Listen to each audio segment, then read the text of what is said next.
Very good morning to all of you. स्वागत करता हूँ आपका अपना यूट्यूब चैनल मैथ अड्डा में। तो मैं हाजिर हो गया एक नया सेशन लेके रेलवे ग्रुप डी एग्ज़ाम 2022 के लेके दी प्लेटफॉर्म का जो बुक है वॉल्यूम 5, इसका हम सेट नंबर 6 से सेट नंबर 10 करने वाले हैं। इसमें टोटल 15 सेट है।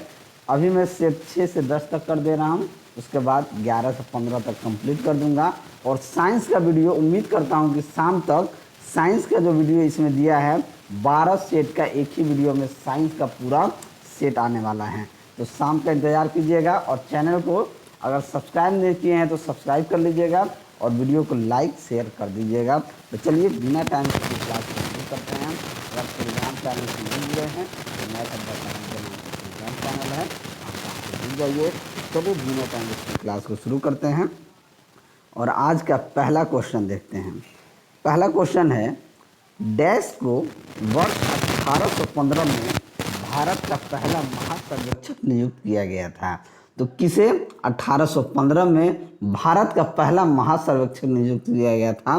तो कॉलिन मैकेंजी जो थे, कॉलिन मैकेंजी को भारत का पहला महासर्वेक्षक नियुक्त किया गया था और इनका कार्यकाल था 1815 से लेके 1821 तक चला था। Colin McKenzie British east India company में एकमात्र कंपनी में एक स्कॉटिश सेना अधिकारी थे। क्या थे? ब्रिटिश ईस्ट इंडिया कंपनी में एक स्कॉटिश सेना अधिकारी थे। चलिए अगला प्रश्न है कि 16 महाजनपदों के संदर्भ में निम्न में से कौन सा राजधानी शहर नहीं था? राजधानी शहर नहीं था पूछा जा रहा है। तो अवंती जो था ये राजधानी शहर नहीं था। तो ऑप्शन सी जो है आपका राइट आंसर हो जाएगा। अवंती महाजनपद पश्चिम तथा मध्य मालवा क्षेत्र में बसा हुआ था और अवंती एकमात्र महाजनपद था जो दक्षिण भारत में स्थित था।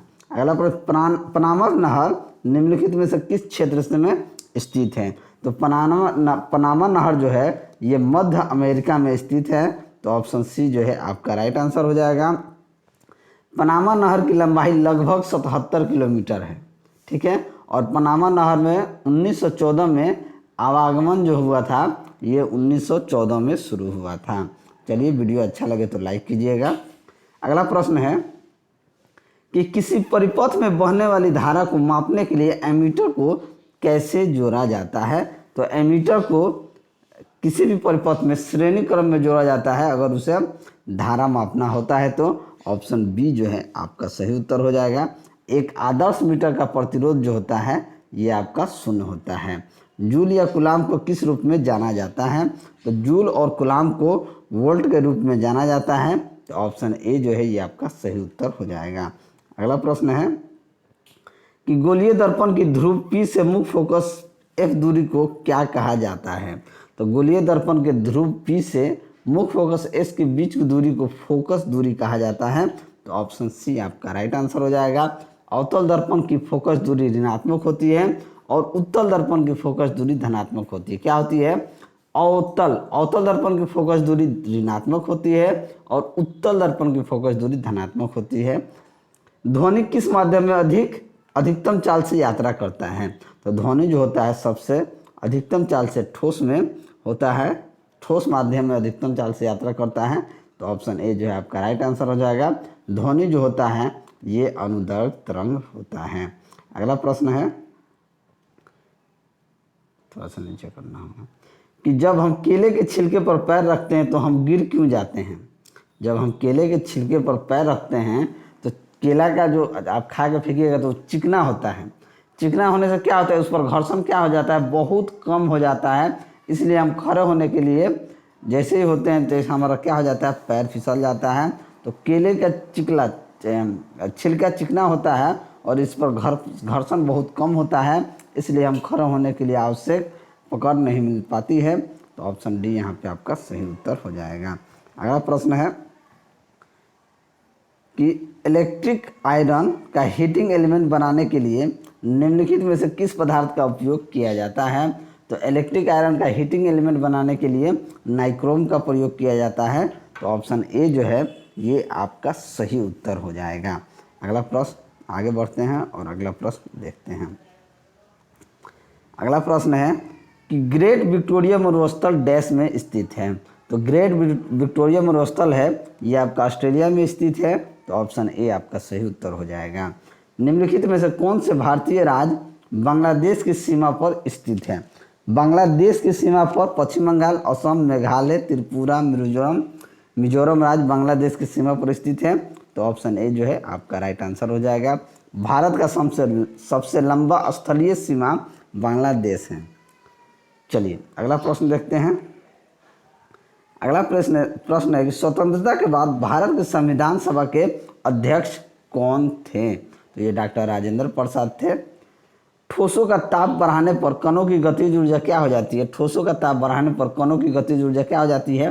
बढ़ जाती है, तो ऑप्शन डी आपका सही उत्तर हो जाएगा। किस बल के कारण चंद्रमा पृथ्वी के चारों ओर अपने वृत्ताकार कक्षा में घूमती है? तो ये अभिकेंद्रीय बल के कारण घूमती है, तो ऑप्शन ए आपका सही उत्तर हो जाएगा। अगला प्रश्न देखते हैं कि किसी ध्वनि की तरंग आवृत्ति भी और आवर्तकाल टी के बीच क्या संबंध हो सकता है? टी एन बराबर क्या होता है? 1/टी होता है।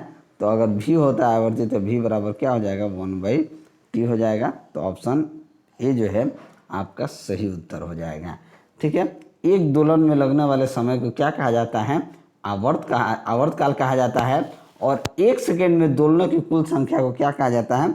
आवृत्ति कहा जाता है। अगला प्रश्न है कि डैश एक द्वारक है जो आंख में प्रकाश के मार्ग को नियंत्रित करता है।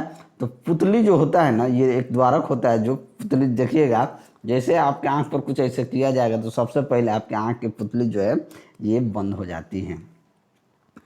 चलिए अगला प्रश्न देखते हैं कि इनमें से कौन सा विकल्प ओमेगा 3 वसा अम्लों का सबसे अच्छा स्रोत है?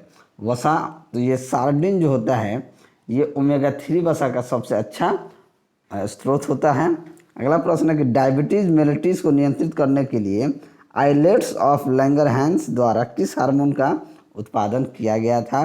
तो ये इंसुलिन दिया जाता है। जब डायबिटीज ज़्यादा बढ़ जाता है तो इंसुलिन यूनिट के माध्यम से दिया जाता है, 1 यूनिट 2 यूनिट, जिस तरीके से हार्मोन बढ़ा रहता है उसके हिसाब से इंसुलिन को दिया जाता है। चलिए अगला प्रश्न देखते हैं। अगला प्रश्न है कि एकात्म राज्यों में डैश सरकार सभी सरकारी कार्य करती हैं। तो एकात्म में क्या, यानी केंद्र सरकार सभी सरकारी कार्य को करती है, तो ऑप्शन बी आपका सही उत्तर हो जाएगा। और निम्नलिखित में से कौन सितार वादक नहीं है पूछा गया है?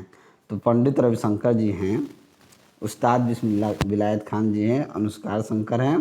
तो पंडित शिव कुमार शर्मा जो हैं ये सितार वादक नहीं हैं। चलिए मुंबई में स्थित गेटवे ऑफ इंडिया का निर्माण डैश का स्वागत करने के लिए किया गया था?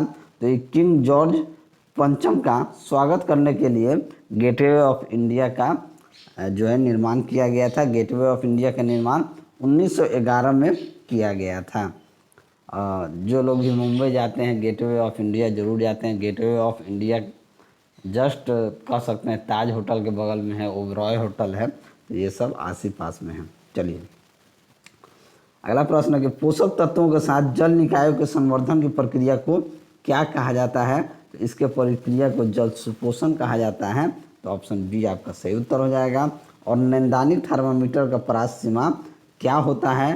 तो इसका सीमा जो होता है 35 डिग्री सेल्सियस से 42 डिग्री सेल्सियस तक होता है, तो ऑप्शन बी आपका सही उत्तर हो जाएगा। प्लेग्रा डैश की कमी के कारण होता है? तो प्लेग्रा जो होता है ये नियासिन की कमी के कारण होता है, तो ऑप्शन ए यहाँ आपका सही उत्तर हो जाएगा। और मानव शरीर में पिट्यूटरी ग्रंथि कहाँ स्थित होती है?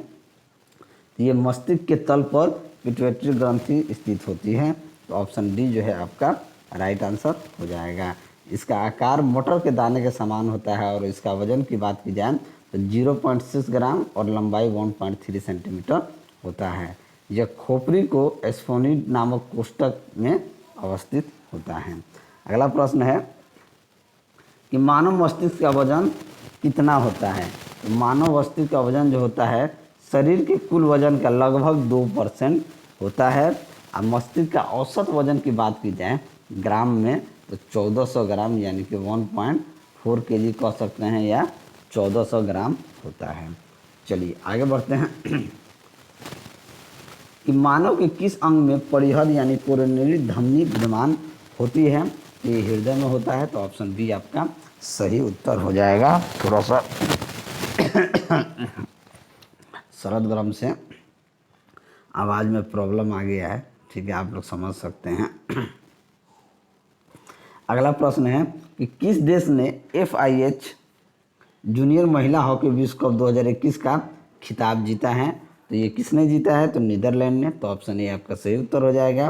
प्रसिद्ध नर्तक बिरजू महाराज का निधन हो गया, वो नृत्य की किस शैली से संबंधित थे? तो ये आपका कथक से। तो ऑप्शन सी आपका सही उत्तर हो जाएगा। कौन सा त्यौहार सिक्किम राज्य के नए साल के जश्न का प्रतीक होता है? तो ये नामसूंग या लोसूंग। तो ऑप्शन ए आपका सही उत्तर हो जाएगा। अगला प्रश्न है कि मानव श्वसन में क्या छोड़ा जाता है? तो मानव श्वसन में कार्बन डाइऑक्साइड हम लोग छोड़ते हैं और ऑक्सीजन को लेते हैं। तो ऑप्शन डी आपका सही उत्तर हो जाएगा। और धातुओं के अम्ल के साथ अभिक्रिया करने पर कौन सी गैस उत्पन्न होती है? तो ये आपका हाइड्रोजन। तो ऑप्शन ए आपका सही उत्तर हो जाएगा। चलिए आगे बढ़ते हैं कि सोडियम हाइड्रोजन कार्बोनेट का सामान्य नाम क्या है? तो सोडियम हाइड्रोजन कार्बोनेट का सामान्य नाम बेकिंग सोडा है। तो ऑप्शन सी आपका सही उत्तर हो जाएगा। और समूह 17 से संबंधित तत्वों को क्या कहा जाता है? तो समूह 17 के संबंधित तत्वों को हैलोजन कहा जाता है। इसमें फ्लोरीन, क्लोरीन, ब्रोमीन, आयोडीन आते हैं। तो ऑप्शन डी आपका सही उत्तर हो जाएगा। रदरफोर्ड परमाणु मॉडल डैश का वर्णन नहीं करता है? तो रदरफोर्ड परमाणु मॉडल जो है ये अस्थायित्व का वर्णन नहीं करता है। तो हम कह सकते हैं ये परमाणु के अस्थायित्व का वर्णन नहीं करता है। तो ऑप्शन ए यहाँ पे आपका सही उत्तर हो जाएगा। बेरिलियम काफ़ी हद तक डैश के समान होता है। तो बेरिलियम जो होता है ये एल्युमिनियम के समान होता है। तो ऑप्शन ए आपका सही उत्तर हो जाएगा। और अगला प्रश्न देखते हैं कि किस बंगाली लेखक ने 2022 का प्रतिष्ठित ओ हेनरी पुरस्कार जीता है? तो ये आपका अमर मित्रा ने। तो ऑप्शन बी आपका सही उत्तर हो जाएगा। और सेबी के क्षेत्रीय मुख्यालय दिल्ली, कलकत्ता और चेन्नई के अलावा और कहाँ है? तो और ये अहमदाबाद में है। तो ऑप्शन दिल्ली, कलकत्ता, चेन्नई और अहमदाबाद में है। तो ऑप्शन ए आपका क्या हो जाएगा? सही उत्तर हो जाएगा। अगला प्रश्न कि संयुक्त राष्ट्र खाद्य और कृषि संगठन द्वारा किस शहर को 2021 tree city of the world के रूप में मान्यता दी गई है? तो ये कह सकते हैं हैदराबाद और मुंबई दोनों को। तो ऑप्शन डी यानी ए बी दोनों को हो जाएगा। भारत में रामसर साइट की संख्या कितनी है? तो रामसर साइट की बात की जाए तो संख्या जो है 54 है। तो ऑप्शन सी आपका सही उत्तर हो जाएगा। और प्रधानमंत्री नरेंद्र मोदी ने शहीद दिवस के अवसर पर किस शहर के विक्टोरिया मेमोरियल हॉल में विप्लवी भारत गैलरी का उद्घाटन किया है? तो ये कोलकाता में। तो ऑप्शन सी आपका सही उत्तर हो जाएगा। अगला प्रश्न किस समूह में ऐसे तत्व हैं जो रंगहीन, स्वादहीन और गंधहीन गैस होते हैं? तो ये आपका शून्य समूह में। तो ऑप्शन बी आपका सही उत्तर हो जाएगा। क्लोरीन जल में अभिक्रिया कर देता है। क्लोरीन जब जल में अभिक्रिया करेगा तो ये हाइपोक्लोरम अम्ल बनाएगा। तो ऑप्शन ए आपका सही उत्तर हो जाएगा। एक बॉक्स जिसमें कंप्यूटर सिस्टम के सर्वाधिक महत्वपूर्ण भाग होते हैं क्या कहलाता है? तो उसे सिस्टम यूनिट कहा जाता है। तो ऑप्शन डी आपका सही उत्तर हो जाएगा। निम्न में कौन से शहीद सुमेलित हैं? शहीद त्रिशूल सतह से सतह मिसाइल, पृथ्वी सतह से हवा मिसाइल, नाग एंटी टैंक मिसाइल या पिनामा हल्के लड़ाकू एयरक्राफ्ट सही सुमेलित है? तो नाग जो है ये आपका अग्नि टैंक मिसाइल सही सुमेलित है। तो ऑप्शन सी जो है ये आपका सही उत्तर हो जाएगा। तेजस भारत का पहला हल्का लड़ाकू विमान है जिसे LCV कहा जाता है। ये सेट नंबर 6 जो है हमारा ख़त्म हो गया। अब हम सेट नंबर 7 में आते हैं। सेट नंबर 7 का पहला क्वेश्चन देखते हैं। सेट नंबर 7 का पहला क्वेश्चन 7 का पहला क्वेश्चन राजकुमारी रत्नावली की प्रेम कहानी के संबंध में संस्कृत नाटक रत्नावली डैश द्वारा लिखी गई है। तो ये किसके द्वारा लिखा गया है? तो ये हर्ष के द्वारा लिखा गया है। तो ऑप्शन सी जो है आपका राइट आंसर हो जाएगा। हर्षवर्धन 606 ईस्वी में थानेश्वर की गद्दी पर बैठा था और हर्षवर्धन ने प्रियदर्शिका, रत्नावली तथा नागानंद नामक 3 संस्कृत नाटक ग्रंथों की रचना की थी। हुगली नदी के तट पर अंग्रेजों द्वारा पहली व्यापारिक कोठी डैश में स्थापित की गई थी। तो ये आपका 1651 ईस्वी में स्थापित किया गया था हुगली नदी के तट पर। हुगली नदी कहाँ है जी? बंगाल में। चलिए अगला प्रश्न है कि निम्न में से कौन सा आधात्मिक खनिज का एक उदाहरण है? आधात्मिक खनिज का एक उदाहरण क्या? चूना पत्थर जो होता है ये आध्यात्मिक खनिज का एक उदाहरण होता है। तो ऑप्शन सी जो है ये आपका सही उत्तर हो जाएगा।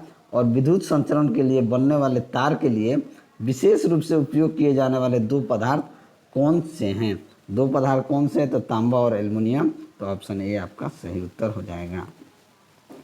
अगला प्रश्न है कि ध्वनि तरंग का आयाम किस पर निर्भर करता है? तो ध्वनि तरंग का जो आयाम होता है वस्तु के कंपन करने के लिए प्रयुक्त बल पर निर्भर करता है। तो ऑप्शन बी जो है आपका राइट आंसर हो जाएगा। अगला प्रश्न देखते हैं। अगला प्रश्न है कि दो वस्तुओं के बीच की दूरी घटकर आधी हो जाने पर उनके बीच लगने वाले गुरुत्वाकर्षण बल पर क्या प्रभाव पड़ेगा? क्या प्रभाव पड़ेगा अगर दोनों के बीच की दूरी को आधी कर दिया जाए? तो जैसे ही आधी कीजिएगा ये कितना गुना हो जाएगा? 4 गुना हो जाएगा। F बराबर G m1m2/r²। बात को समझिएगा। अगर दो पे दोनों को आधी कर दिया जाए, दूरी घटकर आधी हो जाने पर उनके बीच लगने वाले गुरुत्वाकर्षण बल पर क्या प्रभाव पड़ा? अगर दूरी आधी हो जाए तो 1/2 का होल स्क्वायर 1/4 कहाँ चला जाएगा? ऊपर चला जाएगा। तो गुरुत्वाकर्षण बल क्या हो जाएगा? 4 गुना हो जाएगा। ये 1/4 होगा। जब 1/4 होगा तो ये कहाँ चला जाएगा? 4 गुना ऊपर चला जाएगा। यानी कि वो कितना हो जाएगा? गुरुत्वाकर्षण बल का 4 गुना हो जाता है। तो ऑप्शन बी आपका सही उत्तर हो जाएगा। चलिए, किसी पदार्थ का अपेक्षित घनत्व क्या होता है? तो किसी पदार्थ का अपेक्षित घनत्व होता है पदार्थ का घनत्व बटा पानी का घनत्व। तो ऑप्शन डी आपका राइट आंसर हो जाएगा। यदि वस्तु या द्रव का अपेक्षित घनत्व 1 से अधिक होगा तो वस्तु जल में डूब जाएगा। 1 से कम होगा तो वस्तु जल में क्या करेगा? तैरेगा। चलिए, अगला प्रश्न है कि किसी आदर्श द्रव की श्यानता कितनी होती है? तो आदर्श द्रव की श्यानता एकदम 0 होती है। तो ऑप्शन सी आपका सही उत्तर हो जाएगा। उस बल का नाम क्या है जिससे पृथ्वी सब वस्तुओं को अपनी ओर खींचती है? तो इसे गुरुत्वाकर्षण बल कहा जाता है। तो ऑप्शन ए यहाँ पे सही उत्तर हो जाएगा। और अगला प्रश्न के लिए आगे बढ़ते हैं। ये हमारा अगला प्रश्न कि ट्रांस साइबेरियन रेलवे निम्नलिखित में से किस देश की परियोजना है? तो ये आपका रूस की परियोजना है। तो ऑप्शन बी आपका सही उत्तर हो जाएगा। अब भारतीय संविधान के किस अनुच्छेद के अंतर्गत ग्राम पंचायत का गठन किया गया था? तो भारतीय संविधान का अनुच्छेद 40 के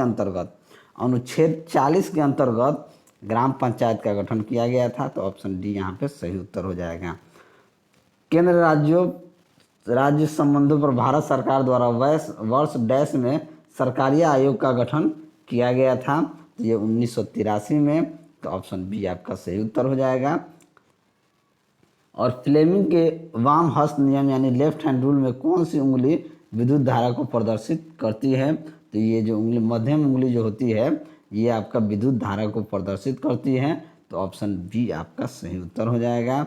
और अगला प्रश्न है कि एक व्यक्ति जिसकी स्पष्ट दृष्टि की न्यूनतम दूरी 25 सेंटीमीटर है, 5 सेंटीमीटर फोकस दूरी का आवर्धन लेंस आंखों के समीप रखकर प्रयोग करता है तो वस्तु की दूरी तथा प्राप्त आवर्धन क्या होगा? देखिए, भी का मान यहाँ पे कितना दिया है? भी बराबर 25 सेंटीमीटर, ये -25 सेंटीमीटर। एफ बराबर कितना हो जाएगा? 5 सेंटीमीटर। 1/f बराबर 1/v माइनस 1/u। एफ का मान कितना दिया है? 1/5। ये 1/5 है। 1/v का मान दे दिया है 1/-25 माइनस 1/u। इसको हम इधर लेके आएंगे तो ये क्या हो जाएगा? ये 25 इधर आके प्लस में हो जाएगा। तो 1/5 प्लस 1/25 बराबर 1/u। ये u जो है माइनस का 1/u। अब यहाँ 5 25 का एलसीएम कितना हो जाएगा? 25 होगा। 50 25 5 प्लस 1 ये हो जाएगा 6/25। 6/25 होगा तो u का मान क्या हो जाएगा? माइनस का 25/6। u का मान माइनस का 25/6। तो इसे भाग देंगे तो ये माइनस का 4.167 सेंटीमीटर आ जाएगा। तो आवर्धन क्या होता है? आवर्धन होता है m बराबर 1 + d/f यानी कि 1 + 25/6 5 यानी कि 5 + 1 6 यानी कि 6। लेंस कितना हो गया जी? लेंस 4.167 आ जाएगा, 4.167 और आवर्धन 6। तो हम कह सकते हैं ऑप्शन ए जो है ये आपका सही उत्तर हो जाएगा। अगला प्रश्न है कि एक गेंद भवन की छत से गिरने पर गेंद को जमीन पर पहुंचने में 3 सेकंड का समय लगता है। गेंद का पृथ्वी की ओर त्वरण 10 मीटर पर सेकंड में, तो भवन की ऊंचाई क्या कीजिए। टी कितना दिया है? 3 सेकंड। त्वरण जो दिया है 10 मीटर पर सेकंड स्क्वायर, 10 मीटर पर सेकंड स्क्वायर दे दिया है। अब एच बराबर क्या होता है? एच बराबर होता है UT plus half AT square. Initial velocity क्या है? 0 है, तो ये क्या हो जाएगा? 0 × टी 0 हो जाएगा, 1/2 10 × टी कितना दिया है? 3, 3 का स्क्वायर यानी कि 3 × 3 2 5 10, 3 को 9 5 45 मीटर। तो ऑप्शन डी क्या हो जाएगा? आपका सही उत्तर हो जाएगा। चलिए आगे बढ़ते हैं। मांसपेशियों की थकान में डैश के संचयन की वजह से होती है। तो मांसपेशियों की जो थकान होती है ये लैक्टिक एसिड यानी कि लैक्टिक अम्ल के संचयन की वजह से होती है। तो ऑप्शन बी आपका सही उत्तर हो जाएगा। खट्टे दूध में कौन सा अम्ल मौजूद होता है? तो खट्टे दूध में लैक्टिक एसिड यानी लैक्टिक अम्ल मौजूद होता है। तो ऑप्शन ए आपका राइट आंसर हो जाएगा। नींबू, संतरा, अंगूर में क्या पाया जाता है? सिट्रिक एसिड पाया जाता है। अगला प्रश्न है कि आयोडीन के पर्याप्त सेवन के कारण निम्नलिखित में से कौन सा रोग होता है? तो ये बेरी आयोडीन के अपर्याप्त सेवन के कारण निम्नलिखित में से कौन सा रोग होता है? तो बेरी का रोग जो होता है, बेरी का, ये आयोडीन की कमी के कारण होता है। तो ऑप्शन बी जो है, नहीं घेंघा रोग, सॉरी आयोडीन के अपर्याप्त सेवन के कारण घेंघा रोग होता है। क्या होता है? घेंघा रोग होता है। तो ऑप्शन ए जो है ये आपका सही उत्तर हो जाएगा। आयोडीन का अगर कमी होगी भोजन में तो क्या होती है? थायराइड ग्रंथि बढ़ जाती है और थायराइड ग्रंथि बढ़ के फूल जाती है। इसके परिणाम स्वरूप क्या होता है? गर्दन में भी फूलकर मोटी और कॉलर जैसी दिखाई, जिसे सामान्य रूप में हम लोग क्या कहते हैं? घेंघा कहते हैं। तो घेंघा हो जाता है। तो ऑप्शन ए यहाँ पे आपका सही उत्तर हो जाएगा। चलिए अगला प्रश्न है कि एक अर्थव्यवस्था में वह स्थिति जब मुद्रास्फीति में बेरोजगारी दोनों उच्च स्तर पर होती है, यह डैश के रूप में जानी जाती है। तो यह निस्पंदन स्फीति के रूप में जानी जाती है। तो ऑप्शन बी जो है आपका सही उत्तर हो जाएगा। और निम्नलिखित में से किस राज्य की सीमा सबसे अधिक राज्य केंद्र शासित प्रदेशों से जुड़ी होती है? तो ये आपका उत्तर प्रदेश है। तो ऑप्शन सी आपका सही उत्तर हो जाएगा। कोलकाता बंदरगाह किस नदी पर स्थित है? तो कोलकाता बंदरगाह हुगली नदी पर स्थित है। तो ऑप्शन ए आपका सही उत्तर हो जाएगा। डीएनए के क्रियात्मक खंडों को डैश कहा जाता है? तो डीएनए के क्रियात्मक खंडों को जीन कहा जाता है। तो ऑप्शन सी आपका सही उत्तर हो जाएगा। और एंजाइम टोलिन डैश में पाया जाता है? तो एंजाइम टोलिन जो होता है ये कहाँ पाया जाता है? लार में पाया जाता है। तो ऑप्शन ए आपका सही उत्तर हो जाएगा। जानवरों को उनके पर्यावरण के साथ संबंधों के अध्ययन को क्या कहा जाता है? तो उनके अध्ययन को इकोलॉजी कहलाता है। तो ऑप्शन बी जो है आपका सही उत्तर हो जाएगा। पीयूष ग्रंथि पाई जाती है? पीयूष ग्रंथि पाई जाती है मस्तिष्क के नीचे जो है पीयूष ग्रंथि पाई जाती है। तो ऑप्शन ए यहाँ पे आपका सही उत्तर हो जाएगा। यूरिया किसके द्वारा रुधिर से पृथक किया जाता है? तो यूरिया जो है गुर्दा के द्वारा पृथक किया जाता है। तो ऑप्शन डी आपका सही उत्तर हो जाएगा। और निम्नलिखित में से वह अंग कौन सा है जो मानव शरीर में ग्लाइकोजन के रूप में कार्बोहाइड्रेट को जमा करता है? तो ये यकृत। तो ऑप्शन डी आपका सही उत्तर हो जाएगा। चलिए आगे बढ़ते हैं और अगला प्रश्न देखते हैं कि द एशिया यूनिवर्सिटी रैंकिंग 2021 में किस संस्थान को पहला स्थान मिला है? तो ये आपको सिंघुआ विश्वविद्यालय को मिला है। तो ऑप्शन डी जो है आपका राइट आंसर हो जाएगा। और नासा ने दुनिया के सबसे शक्तिशाली टेलीस्कोप का अंतरिक्ष में तैनात किया है। इसका नाम क्या है? इसका नाम है हर्सल स्पेस टेलीस्कोप। तो ऑप्शन बी आपका सही उत्तर हो जाएगा। और किस संस्था ने एग्रीटेक स्टार्टअप हेतु 15 करोड़ रुपये का कोष स्थापित किया है? तो ये इग्रिंस ने। तो ऑप्शन बी आपका सही उत्तर हो जाएगा। जब कैल्शियम को पानी से उपचारित किया जाता है तो क्या होता है? तो ये आपका पानी के साथ तेजी से अभिक्रिया करता है। तो ऑप्शन दो, यह पानी के साथ क्या यह पानी के साथ कम तेज़ी से अभिक्रिया करता है और बनने वाले हाइड्रोजन गैस के बुलबुले कैल्शियम की सतह पर चिपक जाते हैं। तो कह सकते हैं 3 और 4 दोनों है, तो ऑप्शन बी जो है आपका सही उत्तर हो जाएगा। अगला प्रश्न है कि आवर्त सारणी के किसी समूह में नीचे जाने पर निम्नलिखित में कौन सा नहीं बढ़ता है। तो नीचे जाइएगा तो संयोजकता नहीं बढ़ता है, तो ऑप्शन सी जो है आपका राइट आंसर हो जाएगा। और अगला प्रश्न है कि सोडियम सल्फेट और बेरियम क्लोराइड विलयन की अभिक्रिया डैश के उदाहरण है। तो ये आपका द्विविस्थापन अभिक्रिया के उदाहरण है, तो ऑप्शन ए जो है आपका राइट आंसर हो जाएगा। जैसे यह BaCl2 को अभिक्रिया Na2SO4 के साथ कराते हैं, तो ये पहले बनाता है BaSO4 प्लस NaCl, यानी कि इन दोनों के रिएक्शन से दो दो विस्थापन हो जाता है। Ba जो है SO4 के साथ आ जाता है और Na जो है Cl के साथ आ जाता है। यहाँ द्विविस्थापन अभिक्रिया होती है। अगला प्रश्न है ऋणात्मक आवेशित आयन को कहा जाता है। तो ऋणात्मक आवेशित आयन को ऋणायन कहा जाता है, तो ऑप्शन सी आपका सही उत्तर हो जाएगा। और आधुनिक आवर्त सारणी की खोज किसके द्वारा की गई थी। तो ये आपका मोसले के द्वारा किया गया था, तो ऑप्शन सी आपका राइट आंसर हो जाएगा। और 4 तत्वों के इलेक्ट्रॉनिक विन्यास नीचे दिए गए हैं, निम्नलिखित में से कौन अधिक विद्युत ऋणात्मकता है। तो क्लोरीन जो होता है अधिक विद्युत ऋणात्मकता होता है, तो ऑप्शन सी आपका राइट आंसर हो जाएगा। चलिए आगे बढ़ते हैं और अगला प्रश्न देखते हैं। अगला प्रश्न है कि संविधान सभा के अंतिम जीवित व्यक्ति कौन थे जिनका निधन हो गया है। संविधान सभा के अंतिम कौन व्यक्ति थे जिनका निधन अभी हाल ही में हो गया है। तो ये TM कल्याणन थे, तो ऑप्शन सी जो है आपका राइट आंसर हो जाएगा। और नंदिनी नदी उत्सव किस राज्य में मनाया जाता है। तो ये कर्नाटक में मनाया जाता है। और किस देश ने हेलिना गाइडेड मिसाइल सिस्टम का सफलतापूर्वक परीक्षण किया है। तो ये आपका भारत ने किया है, तो ऑप्शन बी आपका सही उत्तर हो जाएगा।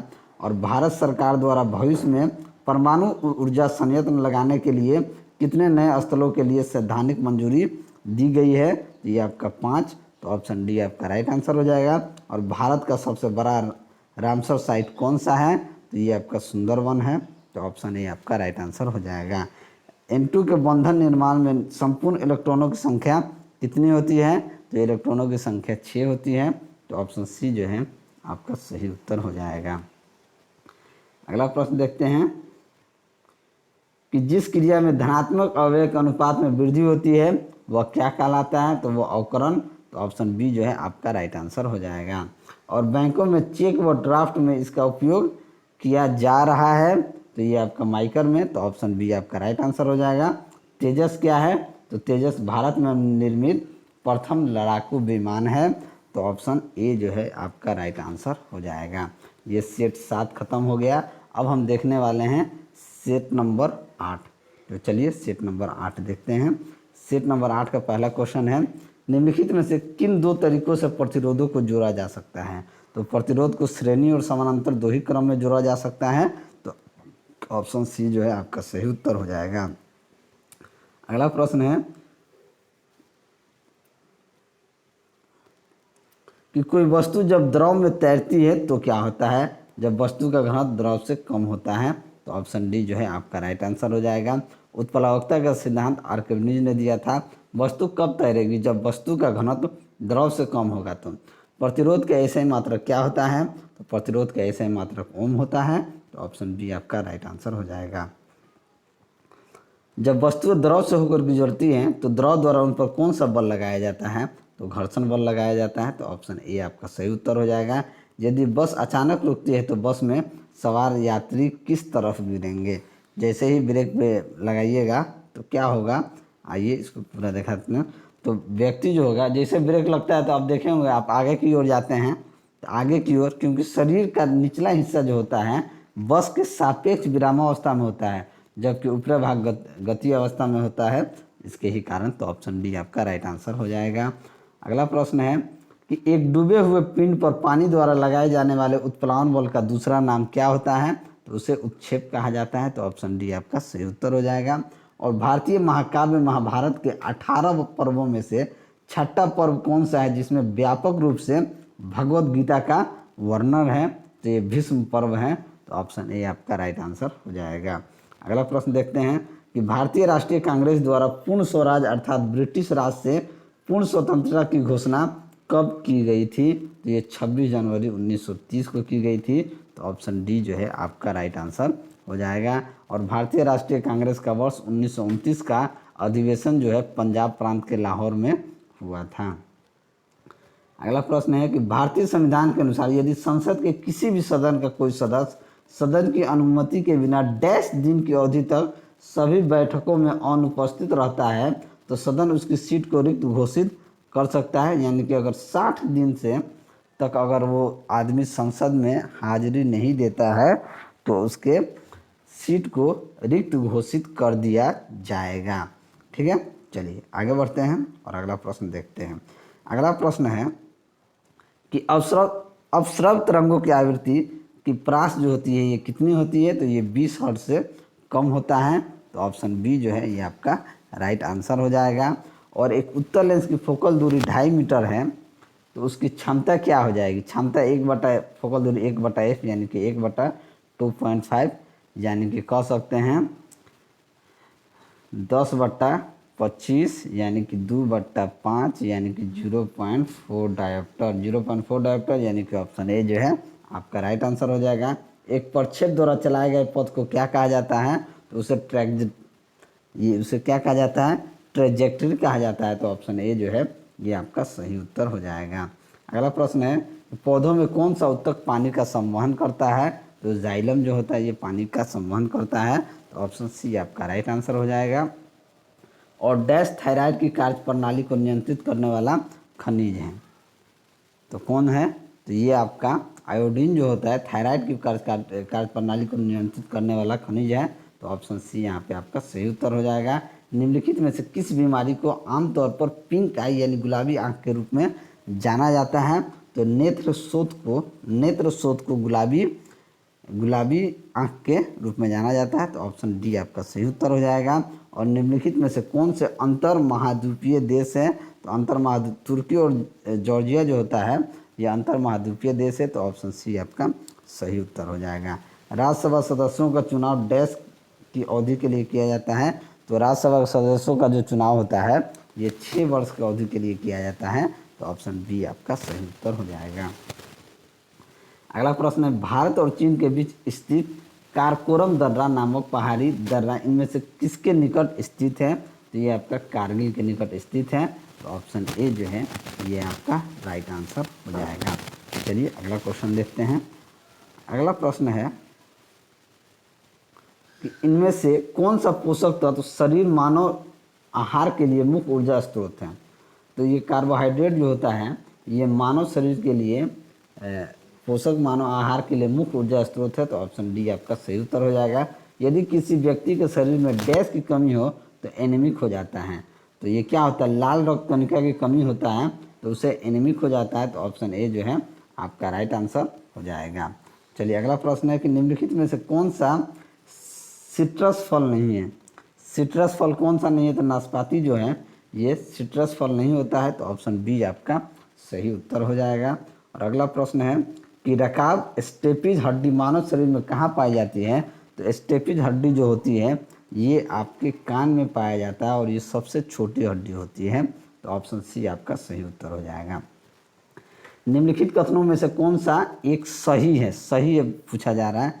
सभी धमनियाँ ऑक्सीजन रुधिर ले जाती हैं, सभी सिराएं ऑक्सीजनित रुधिर ले जाती हैं, फुफ्फुस धमनी के अतिरिक्त बाकी सभी धमनियाँ ऑक्सीजन रुधिर ले जाती हैं, फुफ्फुस धमनी के अतिरिक्त बाकी सभी धमनियाँ ऑक्सीजन रुधिर नहीं ले जाती हैं। तो हम कह सकते हैं जो फुफ्फुस धमनी के अतिरिक्त बाकी सभी धमनियाँ जो हैं ऑक्सीजनित रुधिर ले जाती हैं। तो ऑप्शन सी आपका सही उत्तर हो जाएगा।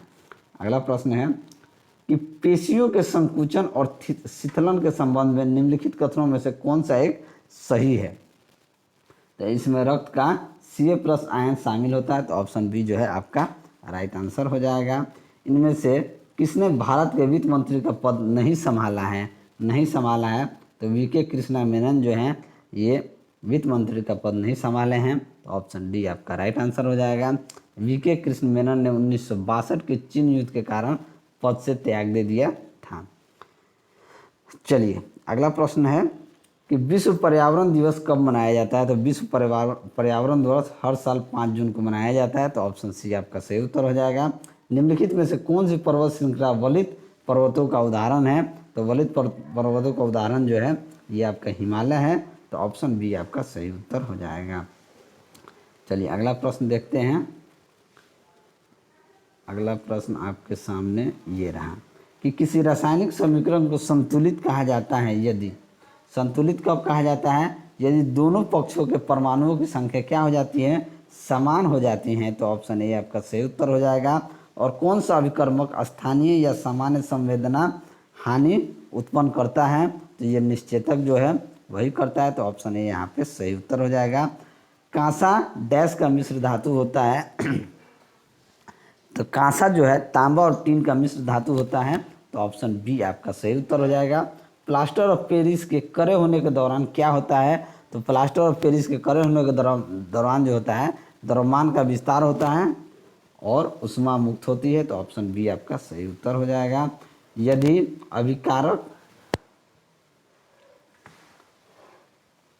चलिए छुट्टी, यदि अभिकारक या उत्पाद डैश के रूप में मौजूद होता है तो शब्द एक्यूस एक्यू लिखा जाता है उसे, यानी कि जलीय विलयन के रूप में होता है तो उसे शब्द एक्यूस लिखा जाता है। तो ऑप्शन ए आपका सही उत्तर हो जाएगा। और किन तत्वों की सबसे बाहरी कोष में 7 संयोजी इलेक्ट्रॉन होते हैं? ये हैलोजन का। तो ऑप्शन ए जो है आपका सही उत्तर हो जाएगा। और अगला प्रश्न देखते हैं कि नवीनतम रामसर साइट पाला आर्द्र भूमि किस राज्य में स्थित है? तो ये किस राज्य में स्थित है? ये मिजोरम में। तो ऑप्शन बी आपका सही उत्तर हो जाएगा। किस भारतीय बैडमिंटन खिलाड़ी ने इंडिया ओपन पुरुष एकल खिताब 2022 जीता है? तो ये किसने जीता है? तो लक्ष्य सेन ने। तो ऑप्शन सी आपका सही उत्तर हो जाएगा। अगला प्रश्न है कि अमेरिका ने अफगान सेना को किस शहर में एक सैन्य अड्डा सौंपा है? ये काबुल में। तो ऑप्शन डी जो है ये आपका सही उत्तर हो जाएगा। चलिए अगला प्रश्न देखते हैं। अगला प्रश्न है कि टेरोलिन होता है, टेरोलिन क्या होता है? तो टेरोलिन जो होता है ये एक एस्टर होता है, पॉलीएस्टर होता है। तो ऑप्शन ए आपका राइट आंसर हो जाएगा। फिनॉल एक डैश होता है, तो फिनॉल जो होता है एंटीसेप्टिक होता है। तो ऑप्शन बी जो है ये आपका सही उत्तर हो जाएगा।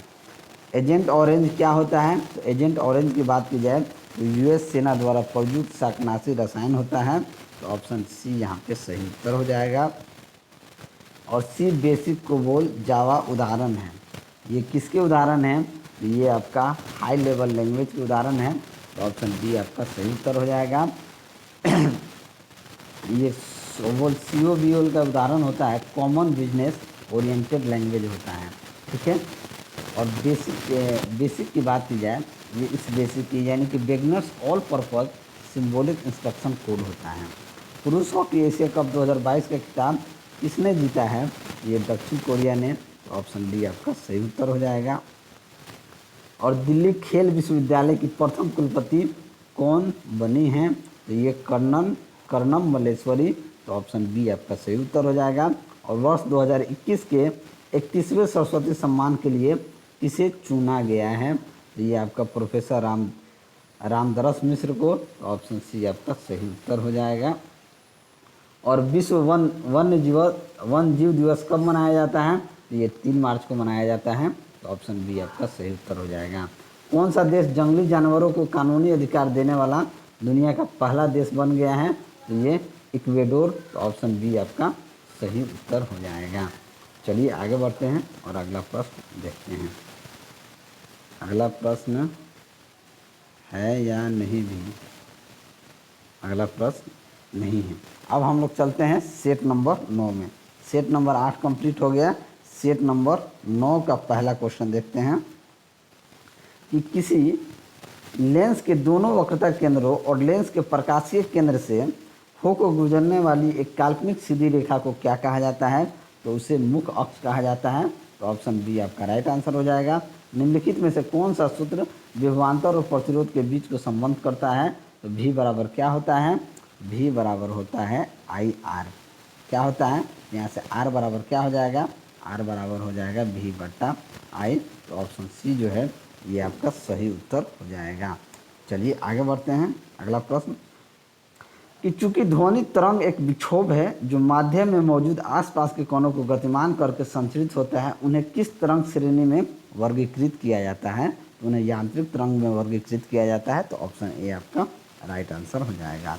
चमगादड़ अंधेरे में किस प्रकार दिशा का पता लगाते हैं और अपना भोजन को खाते हैं? तो चमगादड़ जो होता है वे उच्च पिच वाली प्रसरव चीख निकालते हैं जो कि किसी भी बाधा से टकराकर परावर्तित होता है। तो ऑप्शन ए ही आपका क्या हो जाएगा? सही उत्तर हो जाएगा। अगला प्रश्न कि एक 2 ओम का प्रतिरोध 10 वोल्ट की बैटरी से जुड़ा है तो प्रतिरोध में प्रवाहित होने वाली धारा क्या हो जाएगी? V बराबर क्या होता है? IR, और I बराबर क्या होता है? V/R। 10 वोल्ट है और रेजिस्टेंस 2 है तो कितना आ जाएगा? 5 एम्पियर। तो ऑप्शन बी जो है ये आपका राइट आंसर हो जाएगा। अगला प्रश्न है कि हवा में ध्वनि का वेग 330 मीटर पर सेकेंड है और एक स्रोत से उत्सर्जित ध्वनि तरंगों का तरंगदैर्घ्य 1.1 मीटर है, तो स्रोत की आवृत्ति का मान क्या होगा? आवृत्ति का वेग बराबर क्या होता है? आवृत्ति इंटू तरंगदैर्घ्य। भी बराबर एन लेमडा क्या होता है? भी बराबर होता है एन लेमडा। हमको क्या निकालना है? एन निकालना है। तो एन बराबर क्या हो जाएगा? भी बट्टा लेमडा। भी आपका कितना है? 330 है। तरंगदैर्घ्य आपका 1.1 है। 1 जीरो बढ़ा दीजिए, ये 11 हो जाएगा। 11 3 33 300 हर्ट्ज। तो ऑप्शन ए क्या हो जाएगा? आपका सही उत्तर हो जाएगा। चलिए अगला प्रश्न है कि डैश और रानी मैरी की 1911 में भारत की यात्रा के दौरान अपोलो बंदर पर उनके आगमन की स्मृति से गेटवे ऑफ इंडिया का निर्माण किया गया था। तो गेटवे ऑफ इंडिया का किंग जॉर्ज 5 और रानी मैरी को 1911 में दौरान गेटवे ऑफ इंडिया का निर्माण किया गया है। तो ऑप्शन बी जो है आपका राइट आंसर हो जाएगा। थेरी गाथा एक बौद्ध ग्रंथ है जो डैश का हिस्सा है। यह भिक्षुनियों द्वारा रचित छंदों का क्या है? संग्रह है। तो ये सूत पिटक का एक हिस्सा है। तो ऑप्शन बी आपका सही उत्तर हो जाएगा। भारत में निम्न में से कौन सा क्षेत्र तेल निष्कर्षण के लिए जाना जाता है? तो तेल निष्कर्षण के लिए कह सकते हैं मुंबई हाई जो है ये तेल निष्कर्षण के लिए जाना जाता है। तो ऑप्शन डी आपका सही उत्तर हो जाएगा। चलिए अगला प्रश्न है। अगला प्रश्न देखते हैं कि उस सरल लोलक की लंबाई निकालना जिसका आवर्तकाल 7 सेकेंड है। आवर्तकाल क्या होता है? टी बराबर 2π√L/g। आवर्तकाल 7 है। आवर्तकाल 7 है तो ये क्या आ जाएगा? 2π√L। जी का मान क्या आ जाएगा? 9.8। एल का मान निकालना है तो सबसे पहले क्या करना होगा? इसको इधर लाना होगा। इसको इधर लेके आएंगे तो ये 3.5 हो जाएगा। जब इसका गुना भाग कीजिएगा, रूट हटाइएगा तो एल का मान आपका आ जाएगा 12.15 मीटर। तो ऑप्शन बी आपका सही उत्तर हो जाएगा। किसी ताप पर गैस का आयतन उसके 0 डिग्री सेल्सियस पर आयतन की 3 गुना हो जाएगा। 3 गुना हो जाएगा। तो V1/V2 बराबर क्या होता है? V1/V2 बराबर T1/T2। तो क्या होता है? नियत दाब पर किसी भी गैस का आयतन उसके परम ताप का क्या होता है? समानुपाती होता है। क्या होता है? समानुपाती होता है। अगर 0 डिग्री सेल्सियस की बात की जाए तो यहाँ से अगर हम T2 देखें तो T2 जो होगा क्या हो जाएगा? T2 बराबर T2 इधर लाएंगे तो ये हो जाएगा V2/V1 इंटू T1 क्या हो जाएगा? T1 हो जाएगा। तो अगर हम देखें यहाँ से ये आपका T1 0 डिग्री सेल्सियस पर, तो अगर हम केल्विन में देखें तो ये कितना हो जाएगा? V2 यानी कि 3V/V गुना 273 केल्विन। V से भी कट जाएगा, ये आ जाएगा 819 केल्विन। तो T2 819 केल्विन में से 273 माइनस करेंगे तो 546 डिग्री सेल्सियस आ जाएगा। तो ऑप्शन बी आपका सही उत्तर हो जाएगा। गुरुत्वीय त्वरण का मान शून्य कहाँ पर होता है? तो गुरुत्वीय त्वरण का मान पृथ्वी के केंद्र पर शून्य होता है। तो ऑप्शन डी आपका सही उत्तर हो जाएगा। एक कोशिका से दूसरे कोशिका में पानी की अनुगति डैश पर निर्भर करता है, तो उसके प्रासंगिक सांद्रण पर निर्भर करता है। तो ऑप्शन सी आपका राइट आंसर हो जाएगा। डैश को रक्त शर्करा के रूप में भी जाना जाता है। तो ग्लूकोज को रक्त शर्करा के रूप में भी जाना जाता है। वे जीव जो अन्य जीवों का मांस खाकर अपना पोषण प्राप्त करते हैं उन्हें क्या कहा जाता है? तो उन्हें मांस भक्षी कहा जाता है, तो ऑप्शन सी आपका सही उत्तर हो जाएगा। और निम्नलिखित में से कौन सा आंध्र प्रदेश का प्रख्यात नृत्य और संगीत युग्म है जो डांडिया नृत्य के सदृश कहलाता है? तो ये आपका कुलनालू जो है, कुलनालू जो है नृत्य है, तो ऑप्शन बी जो है आपका सही उत्तर हो जाएगा। अगला प्रश्न है कि भारतीय संविधान में कार्य की न्याय संगत एवं मानवोचित दशाएं तथा प्रसूति सहायता सुनिश्चित करने के उपबंध को डैश के रूप में शामिल किया गया है? उसे राज्य के नीति निर्देशक तत्व के रूप में शामिल किया गया है, तो ऑप्शन बी आपका सही उत्तर हो जाएगा। 1944-45 में प्रकाशित बॉम्बे योजना का औपचारिक नाम क्या था? तो इसका औपचारिक नाम था भारत के आर्थिक विकास की योजना, तो ऑप्शन बी जो है ये आपका सही उत्तर हो जाएगा। चलिए आगे बढ़ते हैं और अगला प्रश्न देखते हैं। अगला प्रश्न है कि भोजन में प्रोटीन की कमी के कारण निम्नलिखित में से कौन सा रोग होता है? अगर प्रोटीन की कमी होगी तो इसमें परिगर्भिक रोग हो जाता है, परिगर्भिक, तो ऑप्शन सी आपका सही उत्तर हो जाएगा। और आपातकालीन स्थिति के दौरान कौन सा हार्मोन उत्सर्जित होता है? तो ये एड्रेनलिन हार्मोन जो है उत्सर्जित होता है, तो ऑप्शन सी आपका सही उत्तर हो जाएगा। मलेरिया को डैश से प्राप्त दवा से ठीक किया जा सकता है? तो इसे सिंकोना वृक्ष से प्राप्त दवा से ठीक किया जा सकता है, तो ऑप्शन ए यहाँ पे आपका सही उत्तर हो जाएगा। और मानव शरीर में सबसे लंबी कोशिका कौन सी है? तो मानव शरीर की सबसे लंबी कोशिका जो होती है ये तंत्रिका कोशिका होती है, तो ऑप्शन डी आपका सही उत्तर हो जाएगा। और विटामिन ए की कमी से निम्नलिखित में से कौन सी बीमारी होती है? तो विटामिन ए की कमी से कमज़ोर दृष्टि हो जाता है, कमज़ोर दृष्टि बीमारी होती है, तो ऑप्शन ए आपका राइट आंसर हो जाएगा। चलिए आगे बढ़ते हैं और अगला प्रश्न है कि मानव में नर युग्मक निम्न में से कौन सा गुणसूत्र का वाहक होता है? तो ये या तो एक्स या तो वाई, तो ऑप्शन डी आपका सही उत्तर हो जाएगा। भारतीय जनगणना 2011 के अनुसार निम्न में से किस भारतीय राज्य में ग्रामीण क्षेत्रों में रहने वाले लोगों की संख्या सर्वाधिक है? तो ये आपका उत्तर प्रदेश में, तो ऑप्शन बी आपका सही उत्तर हो जाएगा। और भारत का पहला वायसराय कौन बना था?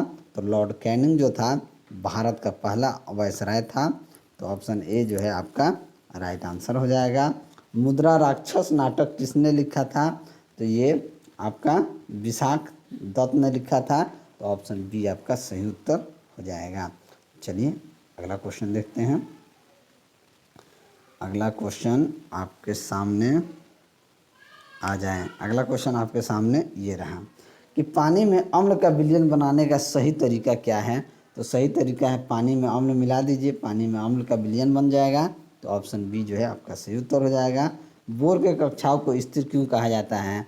तो बोर के कक्षाओं को इसलिए कहा जाता है कि उनमें मौजूद इलेक्ट्रॉनों की निश्चित ऊर्जा होती है, तो ऑप्शन सी आपका सही उत्तर हो जाएगा। आवर्त सारणी में पहला तत्व कौन सा होता है? तो आवर्त सारणी में पहला तत्व हाइड्रोजन होता है, तो ऑप्शन ए आपका राइट आंसर हो जाएगा। और अधातुओं के ऑक्साइड प्राकृतिक में डैश होते हैं?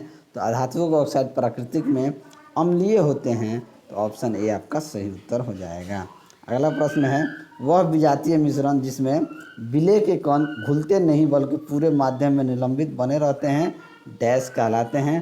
तो ये सस्पेंशन कहलाता है, तो ऑप्शन डी जो है आपका सही उत्तर हो जाएगा। इनमें से कौन सा हैलोजन सबसे अच्छा ऑक्सीकरण एजेंट है? तो फ्लोरीन जो होता है सबसे अच्छा ऑक्सीकरण एजेंट होता है, तो ऑप्शन ए आपका राइट आंसर हो जाएगा। ग्लोबल पीस इंडेक्स 2021 में भारत का रैंक क्या है? तो भारत का रैंक 135वां है, तो ऑप्शन डी यहाँ पे आपका सही उत्तर हो जाएगा। और नासा ने दुनिया के सबसे शक्तिशाली टेलीस्कोप को अंतरिक्ष में तैनात किया है, इसका नाम क्या है? तो इसका नाम हर्सल स्पेस टेलीस्कोप है, तो ऑप्शन बी आपका सही उत्तर हो जाएगा।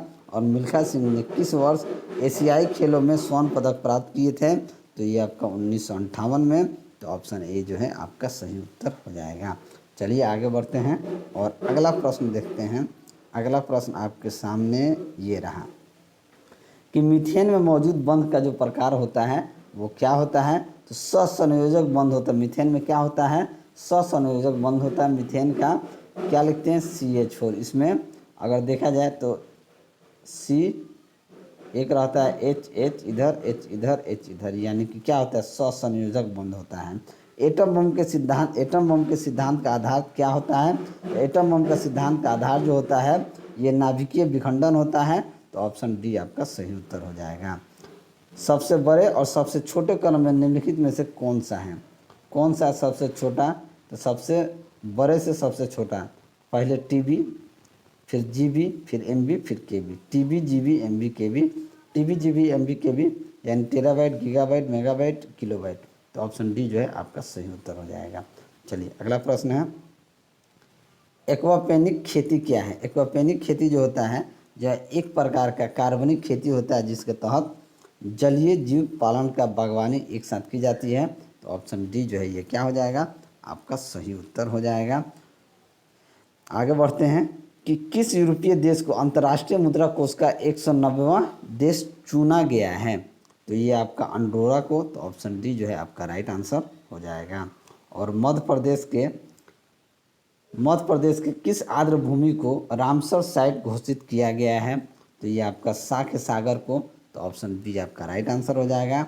और खेलो इंडिया राष्ट्रीय शीतकालीन गेम्स के दौरान संस्करण का आयोजन कहाँ किया गया है? तो ये कहाँ किया गया? तो गुलमर्ग में। तो ऑप्शन बी आपका सही उत्तर हो जाएगा। और संसद टीवी का पहला सीईओ किसे नियुक्त किया गया है? तो ये रवि कपूर को। तो ऑप्शन ए आपका राइट आंसर हो जाएगा। और गांधी के हत्यारे the making of Nathuram Godse and his idea of India पुस्तक के लेखक कौन हैं? तो धीरेन्द्र केझा हैं। तो ऑप्शन ए जो है आपका सही उत्तर हो जाएगा। चलिए आगे बढ़ते हैं और अगला प्रश्न देखते हैं। तो यहाँ क्वेश्चन नंबर सेट नंबर 9 ख़त्म हो गया। अब हम सेट नंबर 10 देखने वाले हैं। सेट नंबर 10 क्या कहता है? सेट नंबर 10 में पहला क्वेश्चन है कि एक दूसरे से डी दूरी पर स्थित एम और एम द्रव्यमान वाले दो पिंडों के बीच लगने वाले बल आकर्षण बल का सूत्र क्या है, जहां जी अनुपातिक का स्थिरांक है जिसे सार्वत्रिक गुरुत्वाकर्षण नियतांक कहा जाता है? तो देखिए एफ बराबर क्या होता है? जी m1 m2 बट्टा डी की बात की गई है तो ये आपका डी स्क्वायर होगा। एफ बराबर क्या हो जाएगा? जी small m into capital M बट्टा डी स्क्वायर। तो ऑप्शन सी आपका राइट आंसर हो जाएगा। जी सर्वाधिक गुरुत्वाकर्षण नियतांक होता है, इसका मान होता है, कभी कभी पूछा एनटीपीसी में, 6.67 इंटू 10⁻11 न्यूटन मीटर स्क्वायर पर केजी स्क्वायर होता है। जी का मान सभी स्थानों पर एक समान होता है। चलिए अगला प्रश्न देखते हैं कि रेटिना में मौजूद कौन सी कोशिकाएं चमकदार एवं समान प्रकाश के प्रति संवेदनशील होती है और रंग संवेदना प्रदान करती हैं? तो ये शंकु या शंकु के आकार की जो कोशिकाएं होती हैं। तो ऑप्शन डी आपका सही उत्तर हो जाएगा। मशीन के पुर्जों में स्नेहकों का उपयोग करने पर गति डैश हो जाती है। तो गति क्या हो जाती है? सुचारू हो जाती है। तो ऑप्शन डी आपका बी आपका सही उत्तर हो जाएगा। हवा में प्रकाश की चाल कितनी होती है? तो हवा में प्रकाश की चाल 3 गुना 10⁸ मीटर पर सेकेंड होता है। तो ऑप्शन ए आपका सही उत्तर हो जाएगा। कांच में प्रकाश की चाल 2 गुना 10⁸ मीटर होता है और जल में प्रकाश की चाल 2.25 इंटू 10⁸ मीटर पर सेकेंड होता है। किसी गतिशील पिंड का वेग आधा करने पर उसका संवेग क्या हो जाएगा? उसका संवेग क्या हो जाएगा? आधा हो जाएगा। p बराबर क्या होता है? mv। अगर इसका वेग आधा कर दीजिएगा तो संवेग भी आधा हो जाएगा। तो ऑप्शन ए जो है आपका राइट आंसर हो जाएगा। वाष्प के द्रवण संघनन में होता है, उसमें क्या होता है? ऊष्मा का उत्सर्जन होता है। तो ऑप्शन बी जो है आपका सही उत्तर हो जाएगा। और भारतीय सिविल सेवा में शामिल होने वाले पहले भारतीय कौन थे? तो ये सत्येंद्र नाथ टैगोर थे। तो ऑप्शन सी आपका सही उत्तर हो जाएगा। किस मौर्य सम्राट ने लगभग 272, 268, 231 ईसा पूर्व के अपने शासनकाल के दौरान शिलाओं और स्तंभों पर अपने लेख उत्कीर्ण करवाए थे? तो ये अशोक ने करवाया था। तो ऑप्शन सी जो है आपका सही उत्तर हो जाएगा। अगला प्रश्न है कि गंगा नदी पर स्थित राष्ट्रीय जलमार्ग संख्या 1 इलाहाबाद को डैश से जोड़ता है? तो इलाहाबाद को हल्दिया से जोड़ता है। तो ऑप्शन डी जो है आपका सही उत्तर हो जाएगा। चलिए अगला प्रश्न देखते हैं। अगला प्रश्न आपका है कि कौन सा कथन सही है? कौन सा कथन सही है? कार्य और ऊष्मा में कोई संबंध नहीं है, कार्य और ऊष्मा आपस में संबंध है। घर्षण और कार्य दोनों ही ऊष्मा के समानुपाती होता है, घर्षण ही ऊष्मा का समानुपाती होता है। तो कार्य और ऊष्मा में आपस में संबंध है, तो ऑप्शन बी जो है ये आपका सही उत्तर हो जाएगा। कमानीदार द्रव्यमान के दो पिंडों के H और 2H ऊंचाई पर रखा गया, इनकी स्थितिज ऊर्जा का अनुपात क्या हो जाएगा? स्थितिज ऊर्जा का अनुपात तो H1/H2 ही होगा, H/2H होगा, यानी कह सकते हैं 1:2 होगा। तो ऑप्शन डी जो है आपका राइट आंसर हो जाएगा। पोटेंशियल एनर्जी क्या होता है? mgh होता है, बात को समझिएगा। तो यहाँ पोटेंशियल एनर्जी जो है ये डायरेक्टली प्रोपोर्शनल टू किसके है? एच के हैं। तो अगर कहें पोटेंशियल एनर्जी 1 बटा पोटेंशियल एनर्जी 2 बराबर क्या हो जाएगा? H/2H, H कट जाएगा, 1/2 हो जाएगा। तो ये 1/2 ही होगा। ठीक है, चलिए अगला प्रश्न देखते हैं कि जाड़े के समय किसी स्थान पर ताप -50 डिग्री है, तो यह ताप फ़ारेनहाइट मापक्रम पर क्या होगा? तो उससे क्या हो जाएगा? -58 डिग्री फ़ारेनहाइट हो जाएगा। तो ऑप्शन ए आपका राइट आंसर हो जाएगा। आप कहिएगा कैसे, तो वो भी जान लीजिए। C/5 बराबर F-32/9 होता है। अब C कितना दिया? -50, तो -50/5 बराबर F-32/9, 5 दहा 50, 10, 9 दहा 90, माइनस का 90 बराबर F उधर आएगा तो 32 इसमें जोड़ दीजिए, तो 32 इधर से माइनस कर दीजिए, तो 10 में से 2 गया 8 और 8 में से 3 गया 5, माइनस का 58 डिग्री। चलिए आगे बढ़ते हैं। हमारी त्वचा के नीचे छोटी रक्त वाहिकाओं को क्या कहा जाता है? इसे केशिका कहा जाता है। क्या कहा जाता है? केशिका कहा जाता है। तो ऑप्शन ए जो है आपका राइट आंसर हो जाएगा। और एक युवा पुरुष का रक्तचाप सामान्यतः कितना होता है? तो एक युवा का रक्तचाप की बात की जाए तो 120/180 होता है। तो ऑप्शन ए आपका सही उत्तर हो जाएगा। अगला प्रश्न है कि डीएनए में आनुवंशिक जानकारी को प्रत्यक्ष रूप से व्यवहार में नहीं लाया जाता है, बल्कि इसे मैसेंजर यानी कि mRNA के माध्यम से स्थानांतरित किया जाता है। इस प्रक्रिया को डैश कहा जाता है। इस प्रक्रिया को प्रतिलिपि कहा जाता है। तो ऑप्शन डी जो है आपका सही उत्तर हो जाएगा। और भारतीय रेलवे ने जम्मू और कश्मीर में डैश नदी पर विश्व के सबसे ऊंचे रेलवे आर्क ब्रिज का निर्माण का कार्य पूरा किया है। तो ये कहाँ? तो चिनाब नदी पर। किस नदी पर? तो चिनाब नदी पर। तो ऑप्शन ए आपका सही उत्तर हो जाएगा। भारतीय संविधान के अनुच्छेद 170 के अनुसार प्रत्येक राज्य विधानसभा में डैश से अधिक और डैश से अन्योन्य सदस्य होंगे, जो राज्य में प्रादेशिक निर्वाचन क्षेत्रों से प्रत्यक्ष निर्वाचन द्वारा चयनित होंगे। तो ये आपका कितना? अनुच्छेद 170 के अनुसार ये 500 विधानसभा में और अनाधिक 260 से अनुच्छेद सदस्य होंगे, तो 500 और 60 होंगे। तो ऑप्शन सी आपका क्या हो जाएगा? सही उत्तर हो जाएगा। अंगीकृत किए जाने के समय भारतीय संविधान सबसे लंबा संविधान था, जिसमें मूलतः डैश अनुच्छेद थे। तो लगभग इसमें अनुच्छेद कितने थे? 395। तो ऑप्शन डी जो है ये आपका सही उत्तर हो जाएगा। चलिए आगे बढ़ते हैं और अगला प्रश्न देखते हैं। अगला प्रश्न है कि घास में निम्नलिखित में से कौन सा पदार्थ अधिक मात्रा में होता है? तो घास में सेलुलोज जो होता है सबसे अधिक मात्रा में होता है, और सेलुलोज पादप कोशिका में पाया जाता है। ल्यूकोडर्मा डैश की बीमारी होती है। ल्यूकोडर्मा की बात की जाए तो ये त्वचा की बीमारी होती है। तो ऑप्शन बी आपका सही उत्तर हो जाएगा। इनमें से कौन सा रक्त के जमने के लिए आवश्यक खनिज आयन है? तो कह सकते हैं कैल्शियम। तो ऑप्शन सी जो है आपका राइट आंसर हो जाएगा। चलिए अगला प्रश्न देखते हैं कि अंतःस्रावी ग्रंथियों को इस नाम से भी जाना जाता है। तो इसे नलिका विहीन ग्रंथि के नाम से भी जाना जाता है। तो ऑप्शन ए आपका सही उत्तर हो जाएगा। कौन सा हार्मोन अग्न्याशी रस तथा बाइकार्बोनेट आयन के उत्पादन को प्रेरित करता है? तो ये कोलेसिस्टोकाइनिन तथा सिक्रेटिन जो होता है ये होता है। तो ऑप्शन सी जो है ये क्या हो जाएगा? आपका सही उत्तर हो जाएगा। और अगला प्रश्न है कि श्वसन का नियंत्रण मस्तिष्क के किस भाग से किया जाता है? तो श्वसन का जो नियंत्रण होता है मस्तिष्क के मेड्यूला यानी कि ऑब्लोंगटा से किया जाता है। तो मेड्यूला ऑब्लोंगटा से किया जाता है। तो ऑप्शन बी जो है ये आपका सही उत्तर हो जाएगा। एकाधिकार नामक बाजार संरचना वहाँ मौजूद होती है जहाँ किसी बाजार में डैश होता दो होती हैं। तो क्या होता है, तो केवल एक विक्रेता होता है या होते हैं, तो ऑप्शन बी क्या हो जाएगा, आपका सही उत्तर हो जाएगा। अगला प्रश्न है कि निम्नलिखित में से कौन सी प्रतिस्पर्धा फुटबॉल से संबंधित है।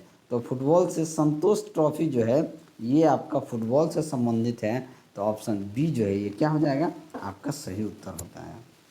आराम हराम का नारा किसने दिया था। आराम हराम है का नारा जवाहरलाल नेहरू ने दिया था, तो ऑप्शन सी आपका सही उत्तर हो जाएगा। चलिए आगे बढ़ते हैं और अगला प्रश्न देखते हैं। प्रश्न नंबर आपके सामने ये रहा कि आयोडीन ठोस से ऊर्ध्वपातन पर बनने वाले वाष्प का रंग कैसा होता है। तो आयोडीन ठोस के ऊर्ध्वपातन पर बनने वाले वाष्प का रंग जो होता है बैंगनी होता है, तो ऑप्शन बी आपका राइट आंसर हो जाएगा। और मेंडलीव के आवर्त नियम के अनुसार तत्वों को आवर्त सारणी में डैश के आधार पर व्यवस्थित किया गया है, तो इसे बढ़ते परमाणु द्रव्यमान के आधार पर व्यवस्थित किया गया है, तो ऑप्शन बी आपका सही उत्तर हो जाएगा। पानी में निर्मित अम्लीय विलयन में विद्युत प्रवाहित होती है क्योंकि उनमें डैश उत्पन्न होते हैं, क्योंकि उनमें हाइड्रोजन आयन जो है ये उत्पन्न होते हैं, तो ऑप्शन सी आपका सही उत्तर हो जाएगा।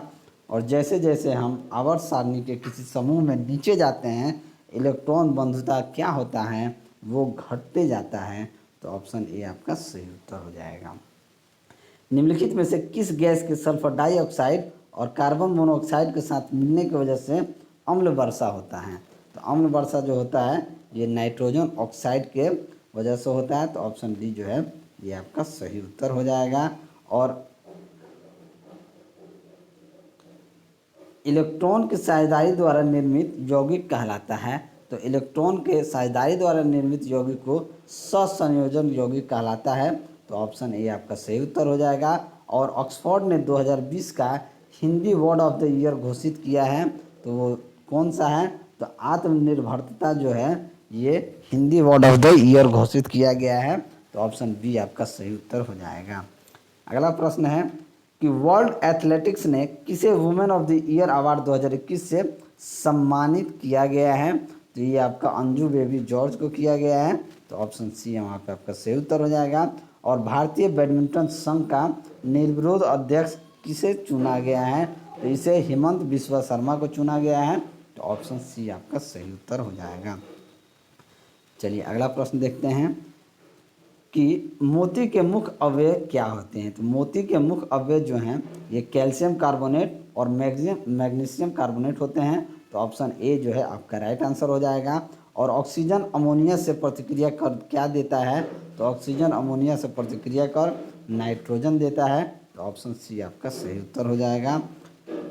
ब्लॉक शब्द दो शब्दों का संयोजन है। ब्लॉक जो है किन दो शब्दों का संयोजन है, तो ये वेब लॉग का संयोजन है, तो वेब और लॉग, तो ऑप्शन ए आपका सही उत्तर हो जाएगा। और आनुवंशिक हेरे फेरे द्वारा प्राकृतिक प्रकृतियों से विकसित जीवाणुओं का कौन सा जीवाणु विभेद समुद्र में बिखरे तेल का निवारण करने के लिए उपयोग में लाया जा सकता है, तो ये सूडोमोनास जो है इसको, तो ऑप्शन डी आपका सही उत्तर हो जाएगा। और दुनिया में इस्पात उत्पादक देशों में भारत का स्थान क्या है, तो भारत का स्थान दूसरा है, तो ऑप्शन बी आपका सही उत्तर हो जाएगा।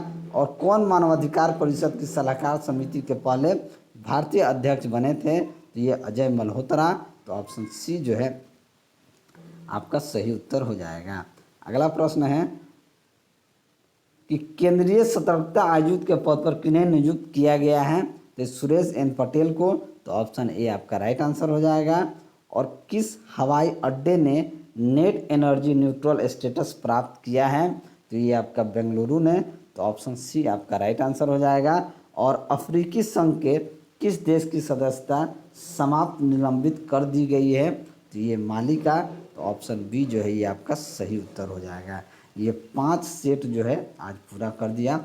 चलिए अगर आप सभी को वीडियो अच्छा लगा हो तो वीडियो को लाइक करें, दोस्तों में शेयर करें। अगर आप हमारे चैनल पर नए हैं तो चैनल को सब्सक्राइब करें। मैं ऐसे ही वीडियो लेकर आपके सामने हाजिर होता रहूँगा।